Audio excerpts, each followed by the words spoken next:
Hi dears, welcome back to Rashmitha Kannada vlogs. ಹೇಗಿದ್ದೀರಾ ಎಲ್ಲರೂ ಚೆನ್ನಾಗಿದ್ದೀರಾ ಅಂತ ಅಂದ್ಕೊಳ್ತೀನಿ. ನಾನು ಕೂಡ ತುಂಬಾ ಚೆನ್ನಾಗಿದ್ದೀನಿ. ಈ ವ್ಲಾಗ್ ಬಂದು ನಾನು ರಜಕ್ಕೆ ಅಂತ ಅಮ್ಮನ ಮನೆಗೆ ಹೋದ್ನಲ್ಲ, ಅದು 2ನೇ ದಿನದ ವ್ಲಾಗ್. ಅವತ್ತು ಹೋಗಿದ್ದೀನೇ ನಾನು ಯಾವ ವ್ಲಾಗ್ ಕೂಡ ಮಾಡೋಕ್ಕಾಗಿಲ್ಲ. ಅದು ನೆಕ್ಸ್ಟ್ ಡೇ ನಾನು ವ್ಲಾಗ್ನ ಸ್ಟಾರ್ಟ್ ಮಾಡಿದ್ದೀನಿ. ಅವತ್ತಿನ ದಿನ ಸ್ವಲ್ಪ ಮಳೆ ಬರಹಂಗಾಗಿತ್ತು. ನೋಡಿದ್ರಲ್ಲ ವೆದರ್ ಎಷ್ಟು ಚೆನ್ನಾಗಿತ್ತು ಅಂತ, ಪೀಸ್ಫುಲ್ಲಾಗಿತ್ತು. ನನ್ನ ಮಗಳು ಕೂಡ ಹೊರಗಡೆ ಎಲ್ಲ ಆಟ ಆಡಿಕೊಂಡು ಆರಾಮಾಗಿ ಇದ್ಲು ಅವಳು ರಜದಲ್ಲಿ. ಹಾಗೆ ನಮ್ಮ ಅಮ್ಮನ ಜೊತೆ ಚೆನ್ನಾಗಿ ಟೈಮ್ ಸ್ಪೆಂಡ್ ಮಾಡಿಕೊಂಡು ವಾಪಸ್ ಮತ್ತೆ ಊರಿಗೆ ಬಂದುಬಿಟ್ವಿ. ಸೊ 2 ದಿನ ಅಲ್ಲಿ ಟೈಮ್ ಸ್ಪೆಂಡ್ ಮಾಡಿದ್ವಿ. ಅದರಲ್ಲಿ ಸ್ವಲ್ಪ ನನಗೆ ಎಲ್ಲೆಲ್ಲಾಗುತ್ತೆ ಅಲ್ಲಲ್ಲಿ ಕ್ಲಿಪ್ಪಿಂಗ್ಸ್ನ ತೊಗೊಂಡಿದ್ದೀನಿ. ಅಲ್ಲಿ ಹೋದರೆ ನನಗೆ ಯಾವ ವಿಡಿಯೋ ಮಾಡಬೇಕು ಅಂತಲೂ ಮನಸ್ಸು ಬರೋಲ್ಲ.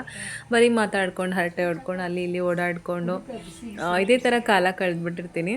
ಸೊ ಅಲ್ಲಿಗೆ ಹೋದ್ಮೇಲೆ ಏನೇನೋ ಪ್ಲ್ಯಾನ್ ಹಾಕ್ಕೊಂಡು ಹೋಗಿರ್ತೀನಿ, ಬಟ್ ಏನೂ ಮಾಡಿರೋದಿಲ್ಲ. ಜಸ್ಟ್ ಬರೀ ಮಾತಾಡ್ಕೊಂಡು ಕೂತ್ಕೊಳ್ಳೋದೇ ಆಗೋಗುತ್ತೆ ಅರ್ಧ. ಹಾಗೆ ಎಷ್ಟಾಗುತ್ತೋ ಅಷ್ಟು ಕ್ಲಿಪ್ಪಿಂಗ್ಸ್ನ ನಾನು ತೊಗೊಂಡಿದ್ದೀನಿ. ಮಾರ್ನಿಂಗ್ ಎದ್ದ ತಕ್ಷಣ ನಮ್ಮಮ್ಮ ಅವಳಿಗೆ ಹಾಲು ಕೊಟ್ಕೊಂಡು ಪೂಸಿ ಹೊಡ್ಕೊಂಡು ಅವಳಿಗೆ ಕುಡಿಸ್ತಾ ಇದ್ದಾರೆ. ಅವಳಿಗೆ ತುಂಬ ಹೊಗಳಿ ಹಟ್ಟಕ್ಕೆ ಹೇರಿಸಿ ಹಾಲು ಕೊಡಬೇಕು. ನನ್ನ ಹತ್ರ ಆದರೆ ಅಷ್ಟೊಂದೆಲ್ಲ ಇಲ್ಲ, ಟೈಮು ಇರಲ್ಲ ಅಷ್ಟೊಂದು ಪೂಸಿ ಹೊಡಿಯೋಕ್ಕೆ. ಸೊ ಸುಮ್ಮನೆ ಕೊಟ್ಟರೆ ಕುಡಿಬೇಕು. ಅಲ್ಲೋದ್ರೆ ಸ್ವಲ್ಪ ಜಾಸ್ತಿ ಎಕ್ಸ್ಟ್ರಾ ಕೇರ್, ಎಕ್ಸ್ಟ್ರಾ ಪ್ರೀತಿ. ಸೊ ಹಾಗೆ ನಮ್ಮ ಮನೆ ಹತ್ರ ತುಂಬ ಚೆನ್ನಾಗಿ ಗಿಡಗಳೆಲ್ಲ ಬಂದಿತ್ತು. ಅದೊಂಥರ ನೋಡ್ತಾ ಇದ್ದರೆ ಏನೋ ಒಂಥರ ಖುಷಿ. ನಾವು ಒಂದು ಪಾಟಿಗೆ ಏನು ಕರ್ಬೂಜ ಹಣ್ಣೆಲ್ಲ ತಿಂದು ಹಾಕಿದ್ವಿ. ಸೊ ಅದ್ರದ್ದು ಕೂಡ ಗಿಡ ಬಂದು ಒಂದು 2 ಕರ್ಬೂಜ ಕಾಯೆಲ್ಲ ಬಿಟ್ಟಿದೆ. ತುಂಬ ಚೆನ್ನಾಗಿತ್ತು ಎಲ್ಲ ನೋಡೋದಕ್ಕೆ. ಈ ವ್ಲಾಗ್ನ ಬಂದು ನಾನು ಕ್ಯಾಪ್ಚರ್ ಮಾಡಿರೋದು ರಜದ ಕೊನೆ ದಿನ, ಅಂದರೆ ಅವತ್ತಿನ ದಿನ ಹೊರಡ್ತಿದ್ವಲ್ಲ ಮನೆಗೆ. ಸೊ ಅವತ್ತಿನ ದಿನ ನಾನು ವ್ಲಾಗ್ನ ಮಾಡಿದ್ದೀನಿ. ಅಲ್ಲಿ ತನಕ ನಾನು ವಿಡಿಯೋ ಮಾಡಬೇಕು ಅನ್ನೋದೇ ಮರ್ತುಬಿಟ್ಟಿದ್ದೆ. ಸೊ ಇನ್ನು ವೀಡಿಯೋನೇ ಮಾಡಿಲ್ವಲ್ಲ ಬಂದಾಗಿಂದ ಅಂತ ಹೇಳಿಬಿಟ್ಟು ವಿಡಿಯೋ ಮಾಡ್ಕೊಳ್ತಾ ಇದ್ದೀನಿ. ಹೇಳಿದ್ನಲ್ಲ ಗಿಡಗಳೆಲ್ಲ ತುಂಬ ಚೆನ್ನಾಗಿ ಬಂದಿತ್ತು ಅಂತ. ಸೊ ಅದಕ್ಕೆ ಅಂತ ಎಲ್ಲ ನೀರೆಲ್ಲ ಹಾಕಿಬಿಟ್ಟು ಹೊರಗಡೆ ಹಾಗೆ ಎಲ್ಲ ವಾಶ್ ಮಾಡೋಣ ಅಂದ್ಬಿಟ್ಟು ಮಾಡ್ತಾಯಿದ್ದೆ. ಹಾಗೆ ಮಳೆ ಬರೋಂಗಾಯ್ತಲ್ಲ, ಸ್ವಲ್ಪ ಹನಿ ಆಯಿತು, ಅದಾದಮೇಲೆ ಬಂದಿಲ್ಲ. ವಾತಾವರಣ ಮಾತ್ರ ತುಂಬ ಕೂಲಾಗಿ ಚೆನ್ನಾಗಿತ್ತು. ಸರಿ ಇದು ಅರ್ಧಂಬರ್ಧ ಮಳೆ ಆಯ್ತಲ್ಲ ಅಂತ ಹೇಳ್ಬಿಟ್ಟು ಹೊರಗಡೆ ಸ್ವಲ್ಪ ತೇವ ಆಯ್ತಲ್ಲ ಅಂತ ಹೇಳ್ಬಿಟ್ಟು ಎಲ್ಲ ಕ್ಲೀನಾಗಿ ತೊಳೆದು ಗಿಡಗಳಿಗೆಲ್ಲ ನೀರೆಲ್ಲ ಹಾಕಿ ಬಂದ್ವಿ. ಅಲ್ಲಿವರೆಗೂ ಅಷ್ಟರಲ್ಲಿ ನಮ್ಮಮ್ಮ ತಿಂಡಿಗೆ ರೆಡಿ ಮಾಡ್ತಾಯಿದ್ರು. ಇವತ್ತು ಸಿಂಪಲ್ಲಾಗಿ ಬೆಳಿಗ್ಗೆ ಮಾರ್ನಿಂಗು ಉಪ್ಪಿಟ್ಟು ಅಂತ ಮಾಡ್ತಿದ್ರು. ಸೊ ಸಂಡೇ ಅಲ್ವಾ, ಆಮೇಲೆ ಬೇಕಾದ್ರೆ ಮಧ್ಯಾಹ್ನದಂಗೆ ನಾನ್ ವೆಜ್ ಏನಾದರೂ ಮಾಡೋಣ ಅಂತ ಹೇಳ್ಬಿಟ್ಟು ಮಾಡ್ತಾಯಿದ್ರು. ನೋಡಿದ್ರಲ್ಲ ಗಿಡಗಳಂತೂ ತುಂಬ ಚೆನ್ನಾಗಿ ಬಂದಿದೆ. ನಮ್ಮ ಆಂಟಿ ಮನೆಗೂ ಹೋಗಿದ್ವಿ, ಅಲ್ಲೂ ಕೂಡ ತುಂಬ ಚೆನ್ನಾಗಿ ಬಂದಿದೆ. ಸೊ ಅಲ್ಲೂ 1-2 ಕ್ಲಿಪ್ಪಿಂಗ್ಸ್ಗಳನ್ನ ತೊಗೊಂಡಿದ್ದೆ. ಶಾರ್ಟ್ ವೀಡಿಯೋದಲ್ಲಿ ಹಾಕೋಣ ಅಂದ್ಕೊಂಡಿದ್ದೀನಿ, ನೋಡೋಣ. ಹಾಗೆ ಮನೆಯೆಲ್ಲ ಕ್ಲೀನ್ ಮಾಡಿಕೊಂಡು ಎಲ್ಲ ಊಟ ಎಲ್ಲ ಮಾಡಿಕೊಂಡು ಆಮೇಲೆ ಬರೋದವರು ಕೂಡ ಹಾಗೆ ಅಲ್ಲೇ ಬಂದರು. ಅವರು ಟ್ರಿಪ್ ಹೋಗಿದ್ರು ಅಂತ ಹೇಳಿದ್ನಲ್ಲ, ಅವರು ಕೂಡ ಬ್ಯಾಂಗ್ಳೂರು ಸೈಡಿಂದ ಬಂದು ನಮ್ಮನ್ನು ಪಿಕ್ ಮಾಡಿಕೊಂಡು ಮನೆಗೆ ಬಂದ್ವಿ. ನೈಟ್ ಒಂದು 9:30 ಆಯಿತು ಅನಿಸುತ್ತೆ. ನನ್ನ ಮಗಳಿಗೂ ಕೂಡ ತುಂಬ ಆಟ ಆಡೋದಕ್ಕೆ ಅಂಥೇಳಿ ಏನೇನೋ ತೊಗೊಂಡು ಬಂದಿದ್ರು ಎಲ್ಲ. ಏನು ಡಾಲ್ಸ್ ಇರುತ್ತಲ್ಲ, ಈ ಹ್ಯಾಪಿ ಕಿಚನ್ ಅಂತ ಹೇಳ್ಬಿಟ್ಟು ಅದೆಲ್ಲ ಮಕ್ಕಳು ಕೂತ್ಕೊಂಡು ಆಟ ಆಡೋದಕ್ಕೆ ಅದು ಏನೇನೋ ತೊಗೊಂಡು ಬಂದಿದ್ರು. ಅವಳಿಗೆ ಇಷ್ಟ ಆಗುವಂಥ ವಸ್ತುಗಳನ್ನೆಲ್ಲ ತೊಗೊಂಡು ಬಂದಿದ್ರು. ಅದನ್ನು ಅವಳು ಓಪನ್ ಮಾಡೋದಕ್ಕೆ ತುಂಬ ಖುಷಿ ಅವಳಿಗೆ. ಸೊ ಅದನ್ನು ಒಂದು ಮೂಮೆಂಟ್ ಚೆನ್ನಾಗಿದೆ ಅಂದ್ಬಿಟ್ಟು ಕ್ಯಾಪ್ಚರ್ ಮಾಡ್ಕೊಂಡಿದ್ದೆ, ಏನೇನು ಗಿಫ್ಟ್ ತಂದಿದ್ದಾರೆ ಅಂತ ನೋಡಿಬಿಟ್ಟು.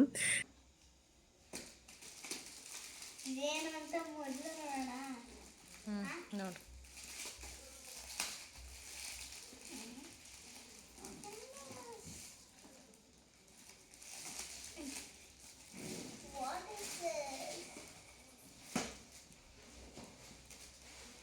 ಕೊಡಿಲ್ ನಾನು ಓಪನ್ ಮಾಡ್ತೇನೆ.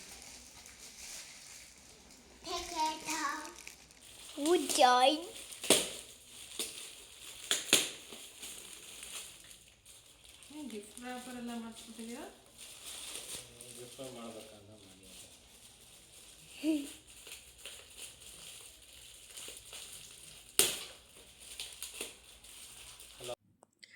ಕಂಪ್ಲೀಟ್ ಗಿಫ್ಟು ರ್ಯಾಪರ್ ಥರನೇ ಎಲ್ಲ ಹಾಕ್ಸಿ ಈ ಥರ ತೊಗೊಂಡು ಬಂದಿದ್ರು. ಏನಕ್ಕೆ ಅಂತ ಕೇಳಿದ್ರು. ಅವ್ರು ಗಿಫ್ಟ್ ಪ್ಯಾಕ್ ಮಾಡಲಾ ಅಂತ ಹೇಳಿದ್ರು, ಅದಕ್ಕೆ ಮಾಡಿ ಅಂತ ಹೇಳಿದೆ ಅಂತ ಹೇಳ್ತಾ ಇದ್ದಾರೆ. ಸೊ ನಮ್ಮ ಮನೆಗೆ ನಾವು ತೊಗೊಂಬರೋದು ಗಿಫ್ಟ್ ಏನು ಪ್ಯಾಕ್ ಎಲ್ಲ ಮಾಡೋದೇನು ಬೇಕಿರಲಿಲ್ಲ. ಆದರೂ ಅವ್ಳಿಗೊಂಥರ ಕ್ಯೂರಿಯಾಸಿಟಿ ಇತ್ತು, ಹೇಗಿದೆ ಅಂತ. ಅದೊಂದು ಚೆನ್ನಾಗಿತ್ತು ಅಷ್ಟೇ. ಹಾಗೆ ನನಗೂ ಕೂಡ ಏನು ತಂದಿದ್ದೀರಾ ಅಂತ ಕೇಳ್ತಿದ್ದೆ. ಏನೂ ತಂದಿಲ್ಲ ನನಗೆ, ಎಲ್ಲ ಮಗಳಿಗಷ್ಟೇ ತಂದಿರೋದವರು. ಅದು ಒಂದು ಮಾತ್ರ ಫ್ರಿಡ್ಜ್‌ಗೆ ಮ್ಯಾಗ್ನೆಟ್ ಥರ ಹಾಕ್ತೀವಲ್ಲ, ಸೊ ಅದ್ರದ್ದು ಎಲ್ಲಾರು ಟ್ರಿಪ್ ಹೋದಾಗ ಅಲ್ಲಿ ಒಂದು ಪ್ಲೇಸ್‌ದು ನೆನಪಿಗೆ ಅಂದ್ಬಿಟ್ಟು ತೊಗೊಂಡು ಬಂದಿದ್ರು. ಸೊ ಪಾಂಡಿಚೇರಿದು 2 ತೊಗೊಂಡು ಬಂದಿದ್ರು ಮ್ಯಾಗ್ನೆಟ್ಸು. ಸೊ ಅದು ಆಮೇಲೆ ಕೊಟ್ಟರು. ಆಮೇಲೆ ಫ್ರಿಡ್ಜ್‌ಗೆ ಹಾಕಿದ್ದೀನಿ. ನೆಕ್ಸ್ಟ್ ವ್ಲಾಗಲ್ಲಿ ಹಾಗೆ ಇದು ಕೆಳಗಡೆ ಇಟ್ಬಿಟ್ಟು ಅದ್ರ ಕಂಟಿನ್ಯೂಷನಲ್ಲಿ ಮೇಲೆ ಇದು ನೀವು ಮಾಡಬೇಕು ನೋಡ್ಲಿಕ್ಕೆ ಸಿಗ್ಬೋದು. ಮೆತ್ತಗೆ.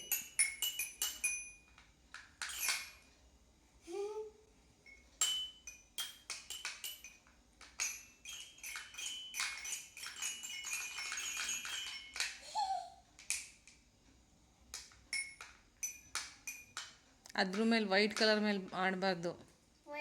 ಹಾಂ, ಸೆಂಟ್ರಲ್ ಮಾಡಬೇಕಷ್ಟೆ.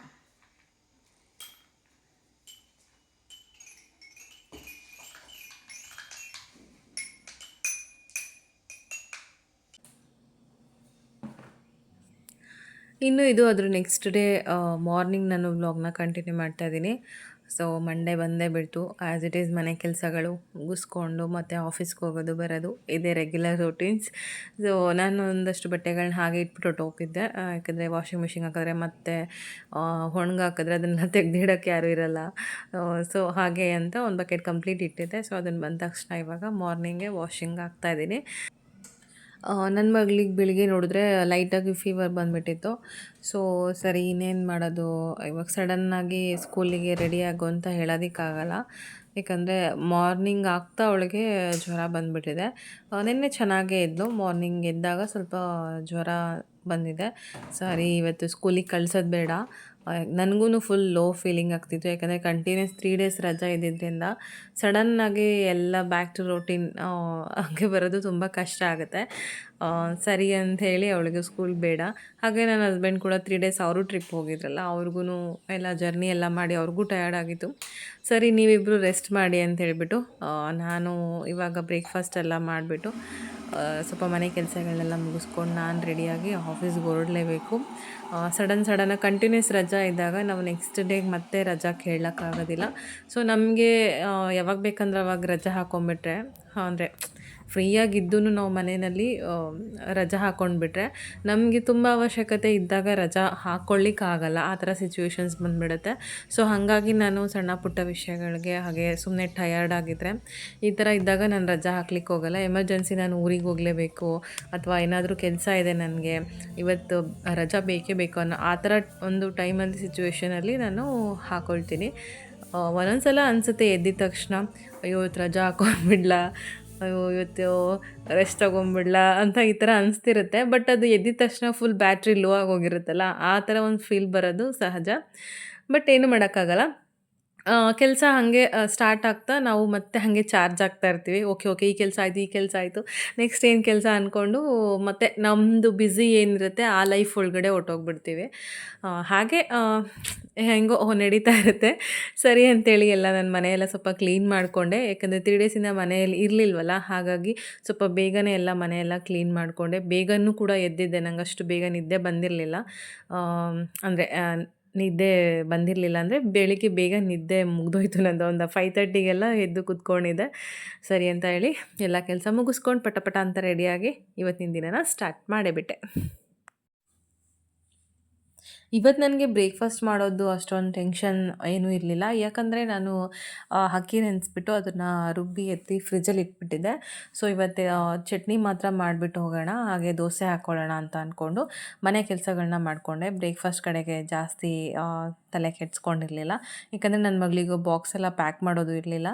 ಸೊ ಹಾಗಾಗಿ ಅದೊಂದು ನನಗೆ ಕೆಲಸ ಕಡಿಮೆ ಇತ್ತು.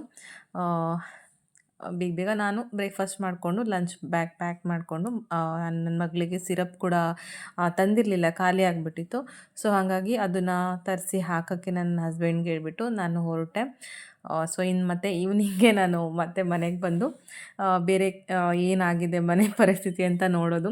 ಸೊ ಹಾಗಾಗಿ ನನಗೆ ಆದಷ್ಟು ಕೆಲಸ ಬೆಳಿಗ್ಗೆನೇ ಜಾಸ್ತಿ ಕೆಲಸ ಇರುತ್ತೆ. ವಿಡಿಯೋ ಮಾಡೋದಕ್ಕೆ ಸ್ವಲ್ಪ ಕಷ್ಟ ಆಗುತ್ತೆ. ಬಟ್ ವಿಡಿಯೋ ಮಾಡಲೇಬೇಕು ಅಂತಿದ್ರೆ ನಾನು ಇನ್ನೂ ಒಂದು ಹಾಫ್ ಆನ್ ಅವರ್ ಸ್ವಲ್ಪ ಬೇಗ ಎದ್ದೇಳಬೇಕಾಗತ್ತೆ. ನೋಡೋಣ ಹೇಗೋಗುತ್ತೆ ಅಂತ. ನನ್ನ ಕೈಲಿ ಸಾಧ್ಯ ಆದಷ್ಟು ನಾನು ವ್ಲಾಗ್ಸ್ನ ಹಾಕೋದಕ್ಕೆ ಟ್ರೈ ಮಾಡ್ತೀನಿ.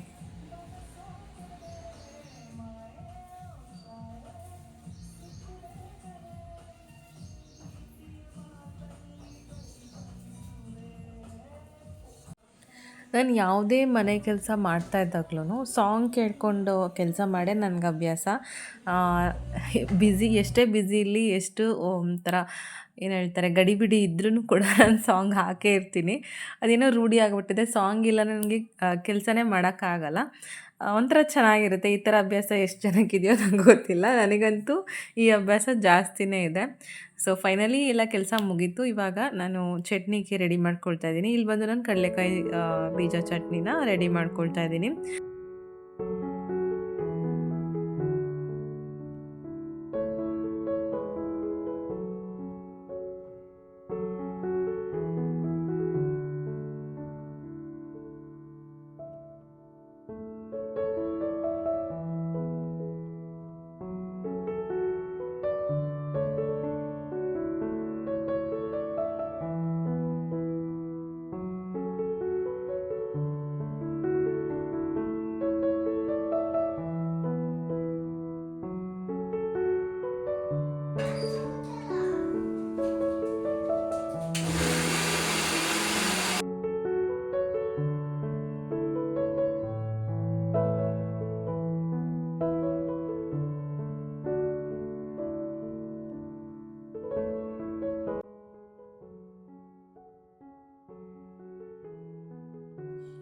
ನಾನು ಅಕ್ಕಿ ಹಿಟ್ಟು ರುಬ್ಬಿಟ್ಟಿದ್ದಾಗ ಫರ್ಮೆಂಟೇಷನ್ ಆಗೋದಕ್ಕೆ ಅಂದ್ಬಿಟ್ಟು ಆಚೆ ಏನೂ ಇಟ್ಟಿರಲಿಲ್ಲ. ಡೈರೆಕ್ಟ್ ಅಕ್ಕಿ ರುಬ್ಬಿಟ್ಟು ನಾನು ಫ್ರಿಜ್ಜಲ್ಲಿ ಇಟ್ಬಿಟ್ಟಿದ್ದೆ. ಯಾಕಂದರೆ 3 ಡೇಸ್ ಇರಲಿಲ್ವಲ್ಲ ನಾನು. ಹೊರಗಡೆ ಇಟ್ಟರೆ ಇನ್ನು ಹಾಳಾಗುತ್ತೆ. ಸರಿ ಎಷ್ಟು ಫರ್ಮೆಂಟೇಷನ್ ಆಗುತ್ತೋ ಆಗಲಿ ಅಂತೇಳಿ ಫ್ರಿಜ್ಗೆ ಇಟ್ಬಿಟ್ಟೆ. ಬಟ್ ಚೆನ್ನಾಗೇ ಆಗಿತ್ತು. ನಾನು ಓಪನ್ ಮಾಡಿದಾಗ ಅದು ಉಬ್ಬಿ ಕ್ಯಾಪ್ ಅಷ್ಟೇ ಓಪನ್ ಆಗಿತ್ತು. ಫ್ರಿಜ್ ಏನೂ ಚೆಲ್ಲಿರಲಿಲ್ಲ ಜೊತೆಗೆ. ಜಸ್ಟ್ ನಾನು ಹೊರಗಡೆ ತೆಗೆದ್ಬಿಟ್ಟು ಮಿಕ್ಸ್ ಮಾಡಿ, ಉಪ್ಪೆಲ್ಲ ಏನೂ ಹಾಕಿರಲಿಲ್ಲ. ಇವಾಗಲೇ ನಾನು ಉಪ್ಪನ್ನ ಮಿಕ್ಸ್ ಮಾಡಿಕೊಂಡು ದೋಸೆ ಹಾಕ್ತಾಯಿದ್ದೀನಿ. ತುಂಬ ಚೆನ್ನಾಗೇ ಬಂದಿತ್ತು. ಸೊ ಅದೊಂದು ನನಗೆ ಐಡಿಯಾ ಸಿಕ್ತು. ಏನಾದ್ರು ಹೊರಗಡೆ ಹೋಗ್ಬೇಕಾದ್ರೂ ಹಾಕಿ ರುಬ್ಬಿಟ್ಬಿಟ್ಟು ಫ್ರಿಜ್ಜಲ್ಲಿ ಇಟ್ಟರೆ ಏನಿಲ್ಲ ಚೆನ್ನಾಗೇ ಬರುತ್ತೆ ಅಂತ. ಸೊ ಫಾಸ್ಟಾಗಿ ನಾನಿವಾಗ ಹಾಕ್ಕೊಳ್ತಾ ಇದ್ದೀನಿ. ಟೈಮ್ ಆಲ್ರೆಡಿ 9 ಆಗೋಯಿತು ಹತ್ತತ್ರ. ನನ್ನ ಮಗಳು ಇವಾಗಷ್ಟೇ ಎದ್ದು ಬಂದ್ಲಲ್ಲ, ಅವಳಿಗೂ ಕೂಡ ಹಾಲು ಮಿಕ್ಸ್ ಮಾಡಿಕೊಡ್ತಾ ಇದ್ದೀನಿ. ನಾವು ಕೂಡ ಟೀ ಕುಡ್ದಿರಲಿಲ್ಲ. ಹಾಗೆ ನಾನು ಬ್ರೇಕ್ಫಾಸ್ಟಿಗೆ ರೆಡಿ ಮಾಡಬೇಕಾದ್ರೆ ಟೀನೂ ಕೂಡ ಮಾಡಿಬಿಟ್ಟು ಹಸ್ಬೆಂಡ್ಗೆ ನನಗೆ ಇಬ್ರಿಗೂ ಮಾಡ್ಕೊಂಡು ಕುಡಿದ್ವಿ. ಸೊ ಫೈನಲಿ ಇವತ್ತಿನ ವ್ಲಾಗ್ ನಾನು ಇಲ್ಲಿಗೆ ಎಂಡ್ ಮಾಡ್ತೀನಿ. ಇದೇ ಥರ ಸಿಗ್ತೀನಿ ನೆಕ್ಸ್ಟ್ ವ್ಲಾಗಲ್ಲಿ. ಅಲ್ಲಿವರೆಗೂ ಟೇಕ್ ಕೇರ್, ಬಾಯ್. ಆ್ಯಂಡ್ ಯಾರಾದರೂ ನನ್ನ ಚಾನಲ್ನ ಸಬ್ಸ್ಕ್ರೈಬ್ ಮಾಡದೆ ನೋಡ್ತಿದ್ದರೆ ಪ್ಲೀಸ್ ಸಬ್ಸ್ಕ್ರೈಬ್ ಮಾಡ್ಕೊಂಡು ನೋಡಿ. ನಾನು ಹಾಕೋ ವಿಡಿಯೋ ನೋಟಿಫಿಕೇಶನ್ ನಿಮಗೆ ಇಮಿಡಿಯೇಟ್ ಬರುತ್ತೆ. Okay, take care, bye. Thanks for watching. Bye.